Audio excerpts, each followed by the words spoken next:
श्रीमद् भागवत महापुराण के चतुर्थ स्कंद में बड़ा प्यारा एक चरित्र है। जाये उत्तान पादस्य सुनीति स्वरचिस्तयो स्वरचि प्रेयसी पत्यो नोतरायत्सुतो ध्रुवः। महाराज एक राजा थे जिनका नाम था उत्तानपाद। उत्तानपाद का अर्थ क्या होता? उत ऊर्ध्व पादा स उत्तान पादा। जिसके पैर ऊपर की तरफ हो, मुख नीचे की तरफ हो, वो है उत्तानपाद। लेकिन भैया हम सब ही उत्तानपाद हैं, क्योंकि माँ के गर्भ में हम सबके पैर उल्टे रहते हैं, मुख नीचे की तरफ होता है, तो हम सब ही उत्तानपाद हैं। लेकिन भागवत के उत्तानपाद की चर्चा सुनिए। भागवत में जिस उत्तानपाद राजा का वर्णन आया वो हम सबकी कथा है, जरा सुनिए। एक राजा थे, उनका नाम था उत्तानपाद। उनकी दो पत्नियां थी, एक का नाम था सुरुचि, एक का नाम था सुनीति।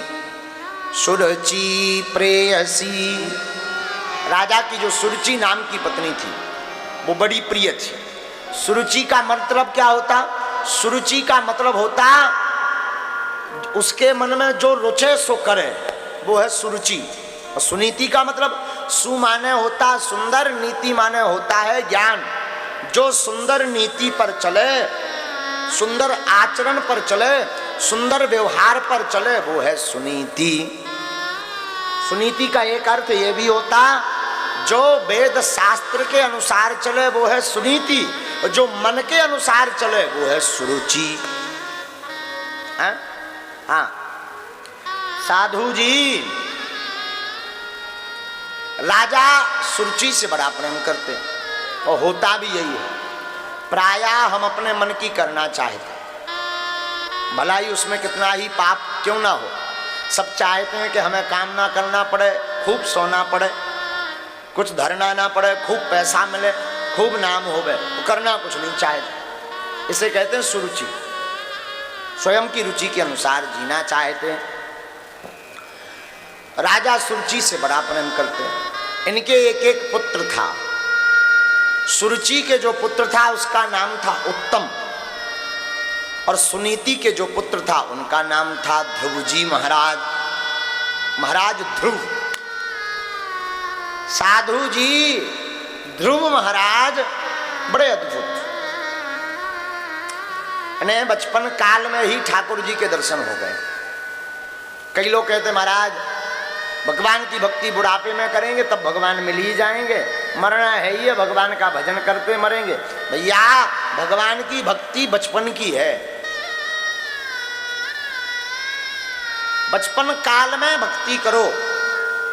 आप फिर कहोगे कि महाराज हम अगर भक्ति अभी से करने लगेंगे तो हमारे परिवार का क्या होगा, कौन पालेगा, कौन भोजन देगा? अरे भैया जब दंत न थे तब दूध दिए, अब दंत भये तो को अन्न भी दे हैं। और जल में थल में पशु पक्षिन में सबकी सुध लेत सो तेरी भी ले। जब दांत नहीं थे तब भगवान ने माँ के स्तनों में दूध दिया। वहां कौन सी फैक्ट्री लगी है? माँ के स्तनों में दूध कहाँ से आता? भगवान की ही तो देन है। तो जब दंत न थे तब दूध दिए, अब दंत भये तो को अन्न भी दे हैं। और जल में थल में पशु पक्षिन में सबकी सुध ले सो तेरी भी ले। और जान को देते अजान को देते, जहान को देते सो तो को भी दे हैं। और रे मन मूर्ख सोच करे क्यों, सोच करे कछु हाथ न आए हैं। आप व्यर्थ सोच करते हो, भगवान सबको देते हैं। उसी प्रकार उत्तानपाद सुरुचि नाम की पत्नी से बड़ा प्रेम करते थे। ध्रुव जी की मां से नहीं, अलग महल बना रखा था। एक दिन ध्रुव जी खेलते खेलते पिता के भवन में पहुंच गए। खेलते खेलते, और जाकर के पिता के गोद में बैठ गए सिंहासन पर चढ़कर। ध्रुव जी की सौतेली मां से नहीं देखा गया। ध्रुव जी की सौतेली मां सुरुचि ने हाथ पकड़ करके उठा दिया, उठ, हे ध्रुव, तुझे इतना ही पिता की गद्दी और गोद में बैठने का शौक है ना, तू मेरी कोख से जन्म लेता। तूने मेरी सौतन की कोख से जन्म लिया तो तुझे अधिकार नहीं है इस गद्दी पर बैठने का।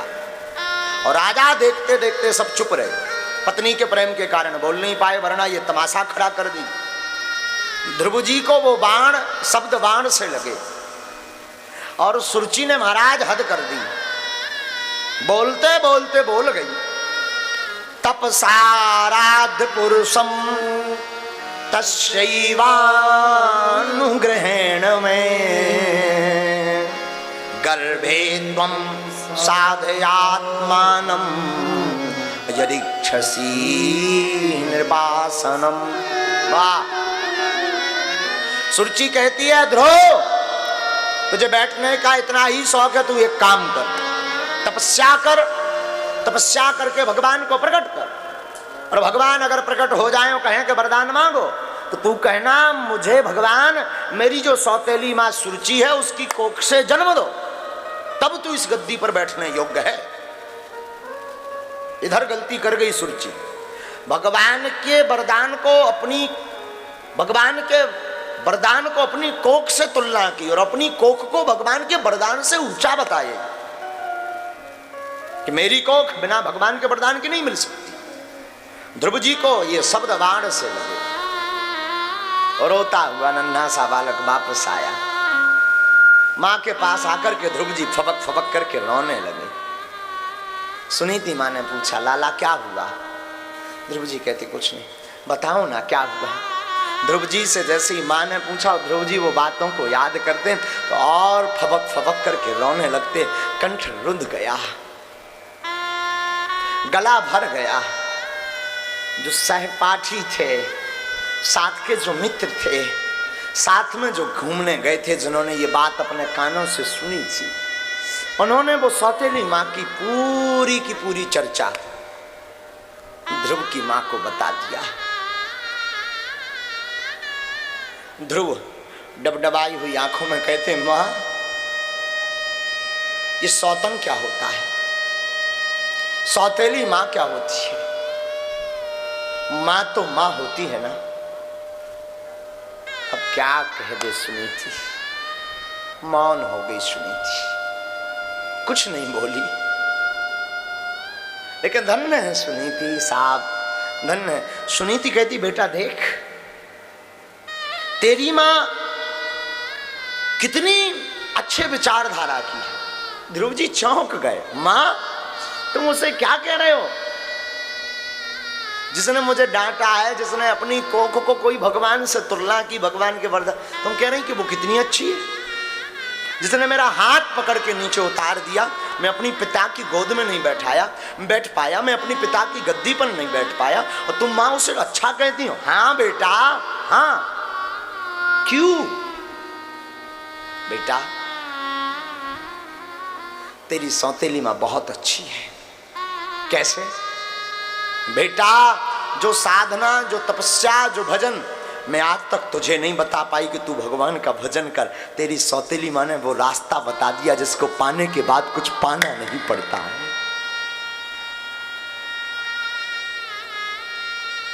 भक्ति का मार्ग। ध्रुव तो नन्हे बालक, जानते नहीं भगवान क्या होते हैं। ध्रुव जी पूछते, मां ये भगवान है कौन? बेटा, ये वही भगवान है जो पूरी सृष्टि को चलाते।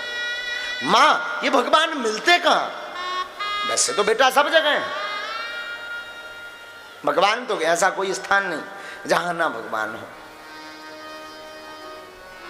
हरि व्यापक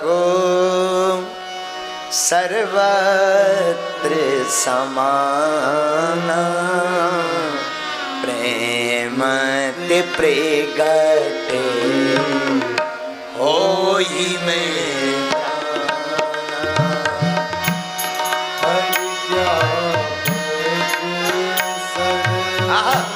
Bye. साधु जी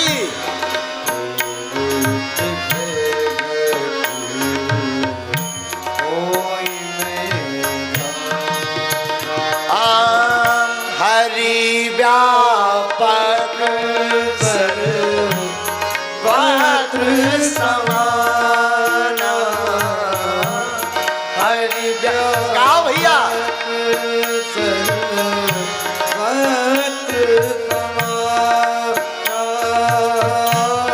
प्रेम ते प्रगट होई में प्रेम ते प्रगट भैया होई में बेटा ईशावास सुदम सर्वम भगवान तो सर्वत्र विद्यमान है। तुम जाओ जहां वहां भगवान है। ध्रुव जी कहते हैं मां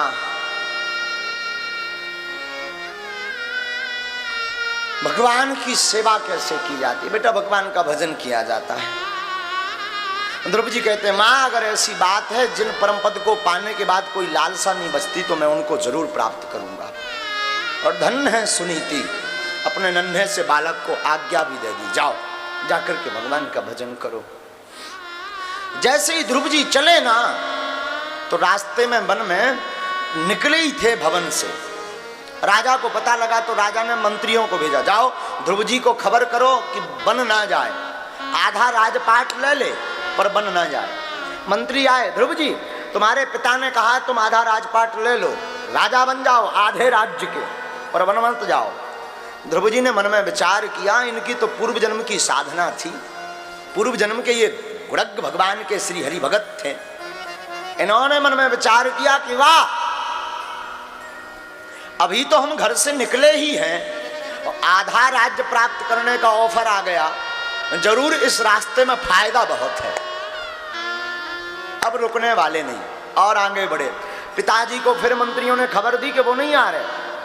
पिता ने कहा कह दो पूरा राज्य ले लो अभी पर वापस लौट आओ। ध्यान दीजिएगा ध्रुव जी की निस्वार्थ भक्ति है। मंत्री आए बोले महाराज ने कहा कि पूरा राजपाट ले लो आप वापस लौट आओ। ध्रुव जी कहते हैं वाह प्रभु अभी तो हम बन गए नहीं और पूरा राजपाट मिल रहा, जरूर बन जाकर के प्रभु की भक्ति में कोई लंबा फायदा है, क्योंकि ये जगत वाले लोग सुर नर मुनि सब की रीति स्वार्थ लागी करें सब सुर नर मुनि गाओ भैया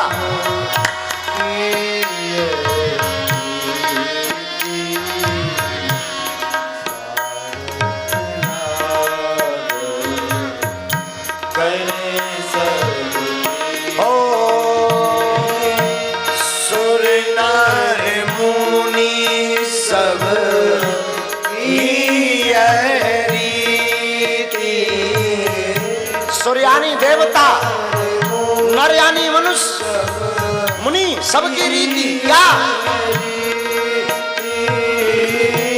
स्वार्थ लागे करें सब प्रीति स्वार्थ लागे करें सब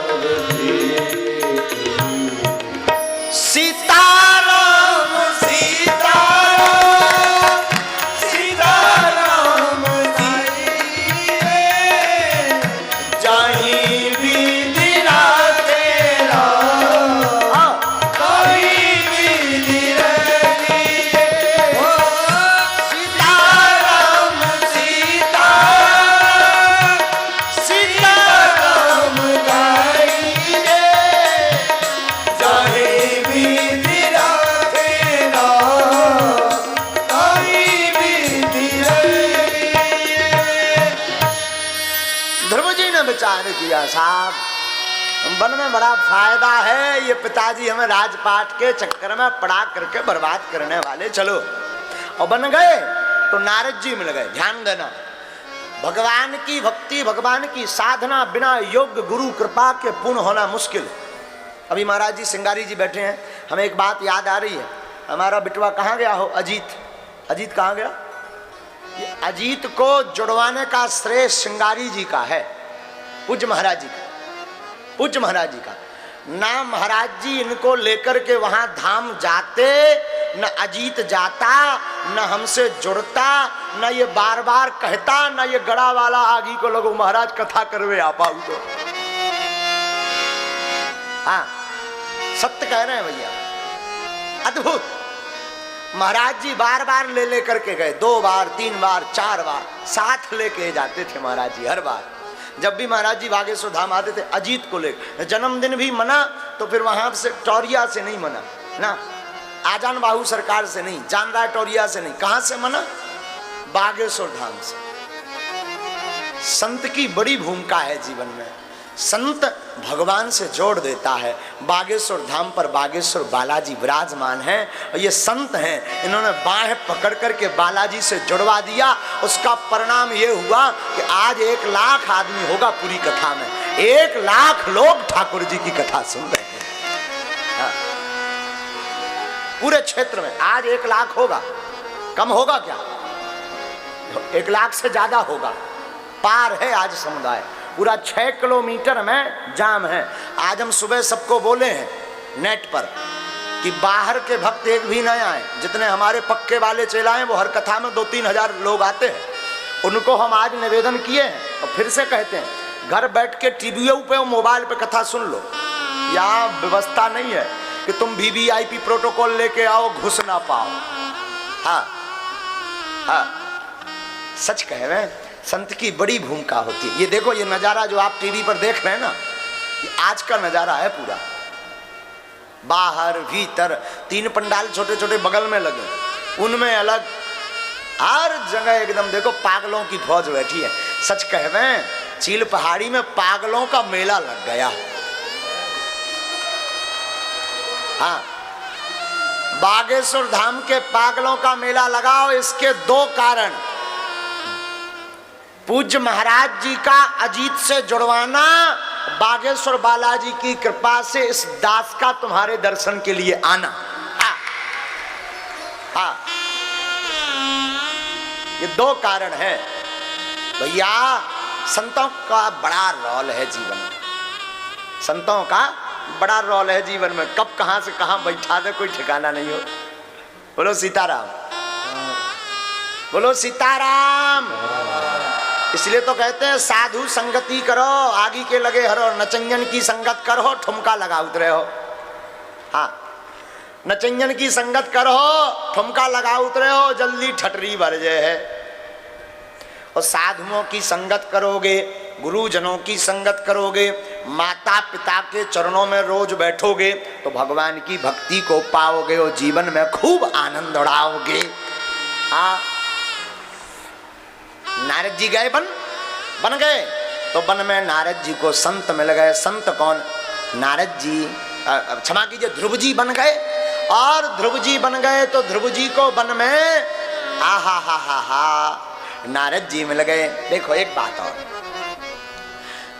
बन गए का अर्थ बड़ा प्यारा है महाराज जी। राम जी बन गए तो बन गए।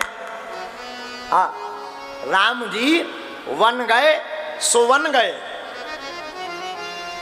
राम जी बन गए सो बन गए। ध्रुव जी भी बन गए सो ये भी बन गए।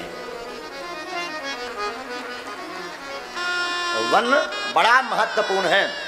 जो भी अपने घर से निकल करके प्रभु को पाने के लिए निकला ना, वो वहां से खाली नहीं बन करके आया। एक शायर के मुझे याद है, वो शायर बहुत प्यारी बात बोलते थे जब भी हमारे सामने आते थे। एक कवि महोदय बहुत अच्छी बात बोलते, मैं जब भी तेरे दर पर बिखरा हुआ जाता हूं, उनकी लाइन थी, मैं जब भी तेरे दर पर बिखरा हुआ जाता हूं, ऐसी करामात है तेरी रघुवर, वहां से निखर कर आता हूं। ऐसी करामात है मेरे गुरुवर। उनकी लाइन ये थी कि मैं जब भी तेरे दर पर बिखरा हुआ जाता हूं, ऐसी करामात है मेरे गुरुवर, वहां से निखरा हुआ आता। घर से जो भगवान के चरणों को निकला वो बन गया साहब। नारद जी मिले, पूछा ध्रुव जी से, कहां जा रहे? भगवान की भक्ति करने। कहां? वन में। अरे बेटा, नन्हे से बालक हो, जंगली जीव खा जाएंगे, शेर खा जाएंगे, सांप बिच्छी डस लेंगे। बड़ा सुंदर जवाब ध्रुव जी का, वाह। जंगल में अगर सिंह है तो भगवान भी है। और विचित्र बात बोली ध्रुव जी ने, मानो हमें समझाना चाहते। हमने कई लोगों का अनुभव किया है, कोई धोखे से बड़ा बूढ़ा गांव का कोई बुद्धिहीन व्यक्ति, बुद्धिमान नहीं बुद्धिहीन, कोई बुद्धिहीन व्यक्ति बता दे कि उस रास्ते से मत निकलना, वहां भूत मिलते। धोखे से पता लग जाए, और धोखे से रात क्यों तई से अकेलो निकाल दे पर जाए। फिर देखो तुम हार्ट बीट, फिर हनुमान चालीसा, जय हनुमान ज्ञान गुण सागर भूत पिशाच निकट नहीं आवे पवन तनय से। देखत बद, और धोखे से कपड़ा जरिया में उलझ जाए, पकड़ लो जय हनुमान ज्ञान गुण सागर। हाँ, फिर देखत बद, दे दौड़ गांव में आके, अरे भैया वे कक्का सही काटते होते भूत है। आज मैं रात के गो, मोरे तो दद्दा रे दद्दा प्राण बच गए। कैसे? अरे पकड़ लो तूने तो मोरो गमछा, फिर जब मैंने भूत पिशाच निकट नहीं आवे तो गमछा तो ले लो, मोह छोड़ दो। अरे पगला, ओ मूर्ख, ओ पगला भैया, गांव के एक मूर्ख आदमी ने तुम्हें बता दिया कि वहां मत जाना, प्रेत है, और जरिया में तुम्हारा कपड़ा उलझ लिया, तुमने मान लिया कि वहां प्रेत है।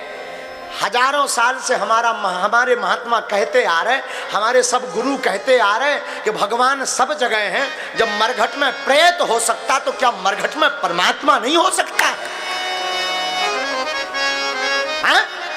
लेकिन धूर्तो, ये हमारी तुम्हारी मूर्खता है। हम तो मूर्ख हैं, धूर्त हैं। क्या भैया, हम लोग प्रेत की बातों पर तो याद कर लेते हैं, लेकिन परमात्मा का प्रेत की बातों पर विश्वास कर लेते हैं। प्रेत व्यक्ति, झूठ बोलने वाले व्यक्ति पर विश्वास कर लेते हैं, पर वेद पर विश्वास नहीं करते। यही हमारी आपकी सठता है।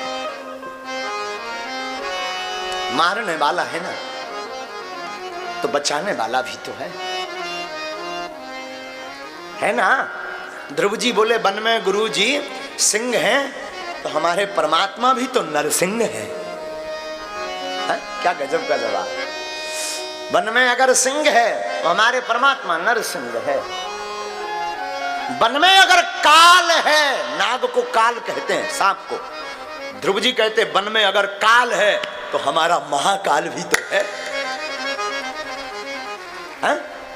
वन में अगर काल बैठा तो हमारा महाकाल भी बैठा, वन में अगर सिंह बैठा तो हमारा नरसिंह भी बैठा।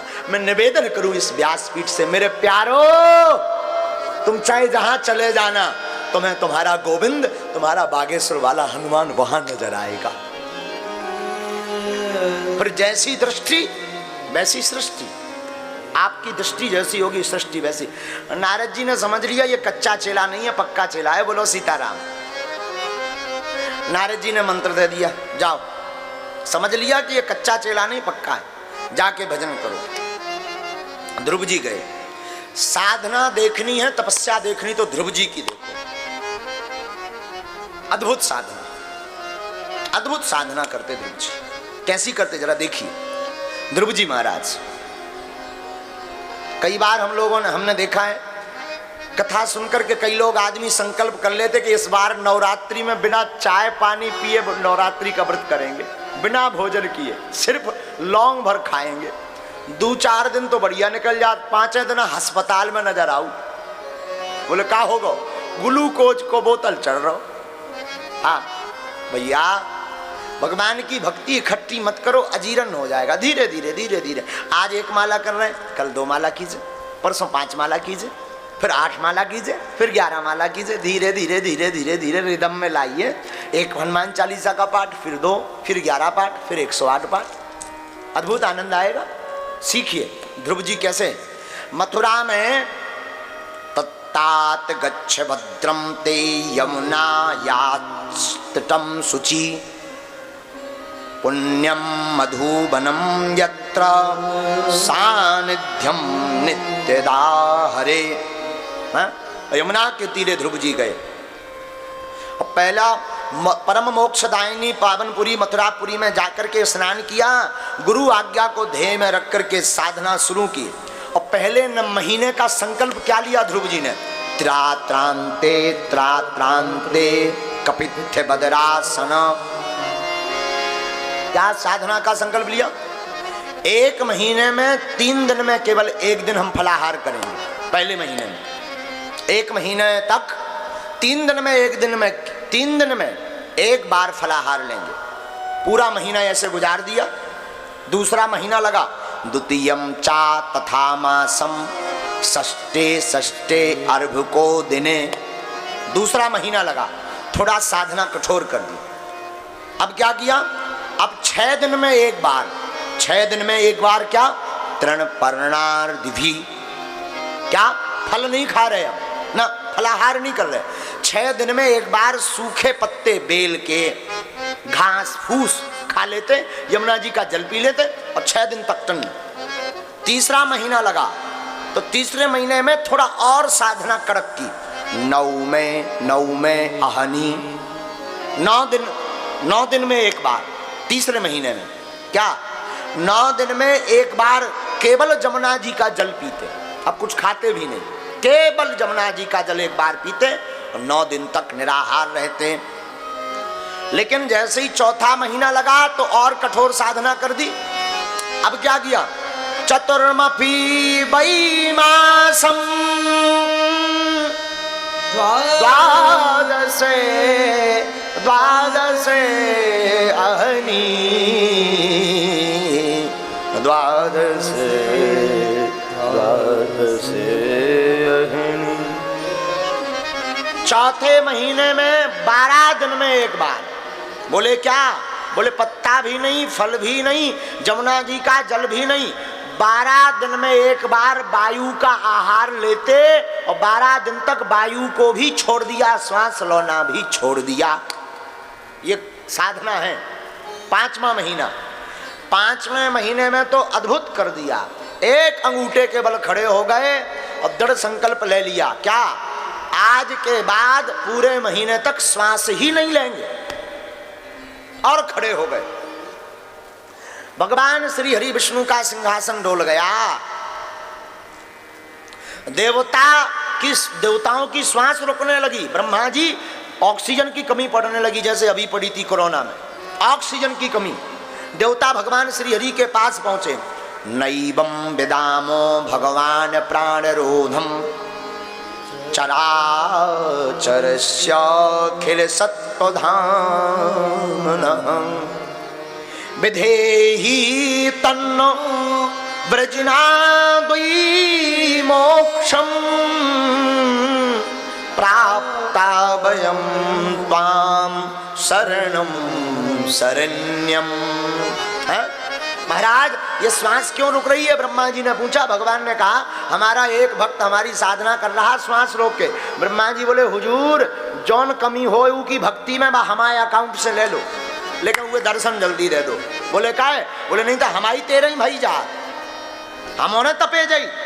देवता सब हाथ जोड़ के बोले महाराज जौन भजन कम पर तो हमारी माला ले लो, हम और माला कर ले भी, लेकिन जौन भी वे भाई साहब हों उन्हें दर्शन दे आओ, नहीं तो हम उन्हें तप जे भी। आहा। भगवान ने कहा ठीक है देवताओं परेशान मत हो। भगवान गए ध्रुव जी के पास। ध्रुव जी के सामने भगवान प्रकट हो गए, चिल्ला रहे ध्रुव जी उठो। लेकिन ध्रुव जी तो नेत्र बंद करके आंखों के अंदर उस रूप रस सुधा का आस्वादन कर रहे हैं। चतुर्भुज रूप भगवान का, शुक्लांबरधरम देवम शशिवर्णम चतुर्भुजम प्रसन्न वदनम ध्यायेत। भगवान का वो दिव्य रूप, चतुर्भुज रूप का भगवान भगवान के उस दिव्य रूप का आस्वादन कर रहे हैं, आनंद ले रहे हैं। वो लावण्यमय रूप, वो सुंदर मनोहर दिव्यतम रूप, वो अद्भुत आभा, वो क्रांतिमय स्वरूप भगवान का, वो शेषनाग सैया पर गोविंद का शयन, हमारे श्री हरि का शयन, वो माँ भगवती जगत जननी भवानी माँ कमलजा भगवान श्री लक्ष्मी जी का चरण चापना। अब वो समुद्र की हिलोरे, आहा, वो शेषनाग के लहराते फन मानो पंखा की धुधकती हुई हवा चल रही हो। वो धुंधलियां बार बार उठना और वो गोविंद की छटा के सन्मुख वो धुंधाकार उठ करके भगवान के आभा मंडल में वो छिपना, भगवान का छिपना और फिर उभरना, सूर्य की भांति लालिमा का छिपना और उभरना, वो दिव्य आनंद है। अंदर ही अंदर ध्रुव जी महाराज उस लावण्यमय दिव्यमय तेजोमय दिव्य विग्रह का, दिव्य स्वरूप का, दिव्य रूप का, दिव्य विग्रह का दर्शन कर रहे हैं। आहा, ध्रुव जी अब कहां पट खोलने वाले। साधु जी भगवान मंदिर में नहीं है, हृदय के पट खोल तो है पिया मिलेंगे। हाँ, भगवान तो हमारे आपके अंदर घट में बैठे हैं। हृदय के पट खोल तो है पिया मिलेंगे। भगवान ने समझ लिया कि ये नेत्र खोलने वाले नहीं, हम तो चौकीदार बने खड़े रहेंगे। क्या करें, तो जो भीतर रूप रस सुधा का आनंद ध्रुव जी ले रहे थे उसे खींच लिया, और जैसे ही खींचा तो ध्रुव जी छटपटाए, और जहां नेत्र खोले सो जो भीतर रूप था वही चतुर्भुज स्वरूप सामने भगवान आरूढ़ होकर के खड़े हुए हैं। आहा, आनंद तो हो गए ध्रुव जी, गदगद हो गए। अब आंखों में अश्रु भराए, अब टेंशन में हो गए ध्रुव जी, चिंता में हो गए। माताजी ने, गुरुजी ने ये तो कहा था भगवान की भक्ति करो, गुरुजी ने मंत्र दे दिया था, जाकर के आपने स्थान बता दिया, पर ये नहीं बताया कि भगवान आएंगे तो करना क्या। अब भगवान आ गए, मंत्र आता नहीं, पूजा आती नहीं, सामग्री है नहीं, अब हम करें क्या। भगवान को जान कौन सकता है। सुनिए, वही जाना ही जय दे जनाई, वही जाना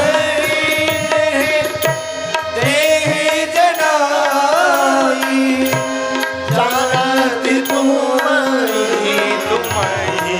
हुई जाना, जानती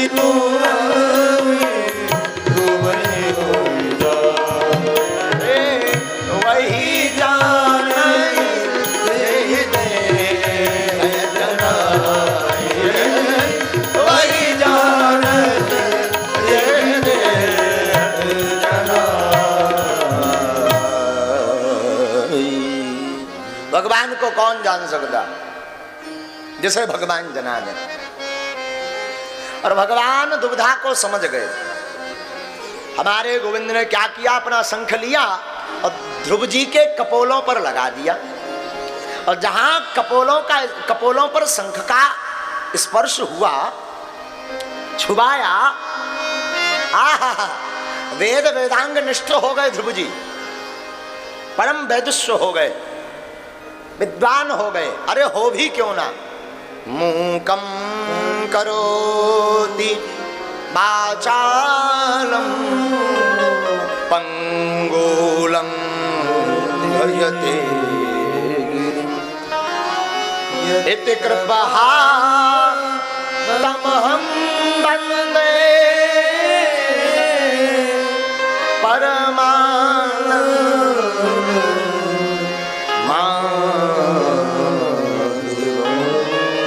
जिस पर भगवान की कृपा हो जाए, भला वो मौन कैसे रह सकता है।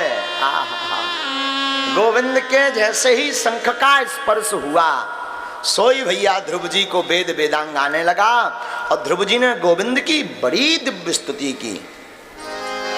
योऽन्तः प्रविश्य मां इमां प्रसूप्तां संजीव धरा स्वधाम्ना अन्यास्त्रहस्तचरण श्रवणादि प्राणान्नमो भगवते पुरुषाय तुभ्यं। आहा, भगवान, हे प्रभु, आपने मेरे अंतःकरण की इंद्रियों को जगा दिया, मेरी सोई हुई वाणी को जगा दिया। आप धन्य हैं, आप धन्य हैं। बोलो वृंदावन बिहारी लाल की जय।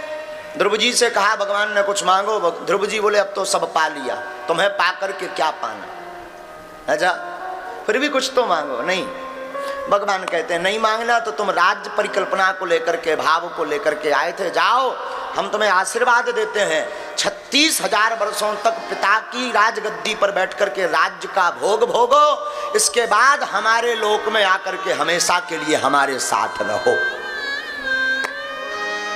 और महाराज 36,000 वर्षों वो पापी में तो भगवान ठाकुर जी की कृपा से ध्रुव जी 36,000 वर्षों तक राज्य किए और साथ में उत्तम के ऊपर आक्रमण हुआ तो उसका बदला लिया और मृत्यु के ऊपर पैर रख करके ध्रुव जी भगवान के धाम को गए। और आज भी आकाश में ध्रुव तारा बन करके ध्रुव जी चमक रहे हैं। जब विवाह होता है तो ब्राह्मण कहते हैं भैया ध्रुव दर्शन करवाओ, तो आज भी ध्रुव दर्शन हो रहे हैं। ऐसे परम भागवत महाराज ध्रुव जी की कथा है कि बचपन में ही गोविंद को पा लिया।